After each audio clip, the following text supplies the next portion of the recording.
সংসারের প্রতিদিনে এত কাজ থাকে যে কাল করব বলে এই কাজগুলো ফেলে রাখা যায় না। হ্যালো বন্ধুরা, আমি কণিকা, শিলচর আসাম থেকে। আমি একজন গৃহিণী, তার সাথে content creator. Welcome to my daily blog. আজ রান্না করছি শুক্তো, শসা দিয়ে একটা শুক্তো করছি আর সবজি দিয়ে একটা তরকারি। আজ আমার একদমও শরীর চলছে না যে আমি বেশ কিছু তামঝাম করে রান্নাবান্না করে সবাইকে খাওয়াবো। মেয়েদের যেহেতু এক্সাম চলছে, মেয়েরা তাড়াতাড়ি এসে পড়ে এখন ঘরে, প্রায় 11:30 নাগাদ। ওরা এসেই বলবে, মা তাড়াতাড়ি কিছু খাবার দাও। তা আমি সকালে কাজকর্ম করে ওদেরকে খাইয়ে দিয়ে স্কুলে পাঠিয়ে ঘরে যে কাজগুলো আছে সেগুলো শেষ করে উঠতে পারি না, ওরা এসে পড়ে। তাই আজকে ভাবলাম বেশি রান্নাবান্না করব না, ওরা যাতে স্কুল থেকে এসেই কিছু খেতে পারে। তাই তাড়াতাড়ি করে একটু শসা দিয়ে শুক্তো করলাম। আর শুক্তোটা তো আমি প্রায় করে থাকি, তাই তোমাদেরকে আর আলাদা করে কিছু বললাম না। চিনি আর ঘি তো একটু দিতেই হবে, তা না হলে শুক্তোর স্বাদটা পাওয়া যাবে না। সংসারে এত কাজ, প্রথমে সংসার শুরু করতে বোঝা যায় না যে সংসারে এত কাজ থাকবে। প্রথমে তো অল্পই কাজ থাকে, সময়ের সাথে সাথে পরিবার বড় হওয়ার সাথে সাথে অনেক কাজ বেড়ে যায়, যেগুলো আর না করলেও হয় না। তখন তুমি নিজেই বাধ্য, সংসারকে সুন্দর করে চালাতে গেলে এই কাজগুলোর দায়িত্ব তোমাকে নিতেই হবে।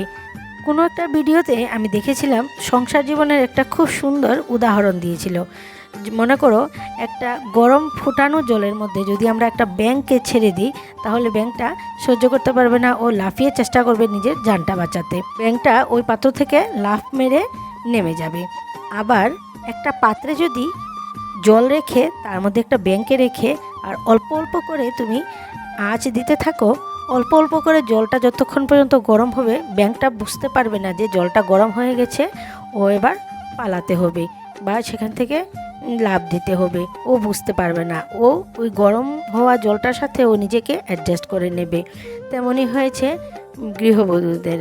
প্রথমে তো অল্প অল্প কাজ থাকে, প্রথমে সংসার জীবনের শুরুতে এত প্রেশার থাকে না কাজের, কিন্তু সময় বাড়ার সাথে সাথে যেই সংসারে এত কাজের চাপ এসে পড়ে, তখন বাধ্য হয়ে মাথায় আমরা সেই সব দায়িত্বগুলোকে নিয়ে নিই, বা পরিস্থিতিটা এমনই হয় যে এর সাথে আমাদের বাঁচতে হয়।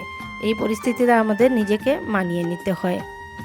আস্তে আস্তে সংসারে এত দায়িত্ব, এত কর্তব্য বেড়ে যায় যে আমরা বুঝতেই পারি না যে সংসারটা এত সোজা না, বা সংসারটা আমাদেরকে চাপ দিচ্ছে। আমরা সংসারের কাজগুলোকে দায়িত্ব বা কর্তব্য মেনে সবগুলোকে হাসি মুখে গ্রহণ করে নিই, কিন্তু বয়স বাড়ার সাথে সাথে সেইগুলো সব কিছু সামলানো অনেক কষ্ট হয়ে যায়। যারা সংসার করে তারা সবাই জানে এই ব্যাপারটা। এমন একটা সময় এসে পড়ে যেখান থেকে আর লাফ দিয়ে বেরোনোটা এত সোজা হয়ে ওঠে না। মায়ার বাঁধন আর সংসারের দায়িত্ব কর্তব্য এড়িয়ে চলাটা তখন আর সম্ভব হয়ে ওঠে না। তখন বাধ্য হয়ে এই সংসারের দায়িত্বকে আঁকড়ে ধরেই জীবনটা চালানোর চেষ্টা করে সবাই। জীবনটা চলতে থাকে জীবনের নিয়মের মতনই, এতে কোনো দুঃখ নেই। আমি দুঃখের কথা বলছি না, বলছি আমার জীবন নিয়ে কিছু অনুভব।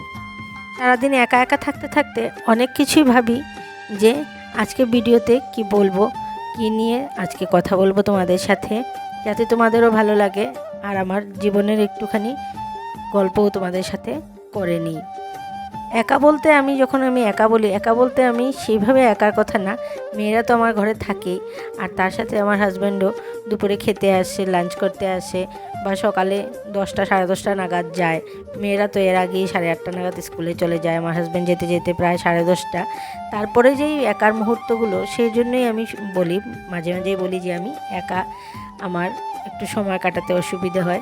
তার জন্যই আমি এই ব্লগ ভিডিও বানানো শুরু করেছি। আগে আমিও খুব ভিডিও দেখতাম, এরকম ব্লগ ভিডিওগুলো দেখতে দেখতে আমার খুব ভালো লাগতো। আমি ভাবলাম আমিও করি, তাহলে আমার সময়টাও ভালো করে কেটে যাবে।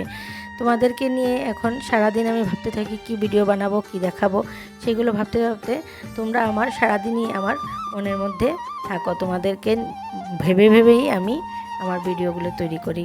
তাহলে আজকের মতন আর এইটুকুই। তোমরা সুস্থ থাকবে, ভালো থাকবে, নিজের শরীরের প্রতি যত্ন রাখবে। নিজের শরীরটা সুস্থ থাকাটা খুবই বেশি দরকার। জীবনে আর কিছু থাকুক বা না থাকুক, শরীর সুস্থ থাকাটাই আমার কাছে মনে হয় খুব বেশি প্রয়োজনীয়। তাহলে এবার মতন বিদায় নিচ্ছি, ফিরে আসবো আবার নতুন একটা ব্লগ নিয়ে। ততক্ষণ পর্যন্ত tata, bye bye, good night, sleep tight, love you all.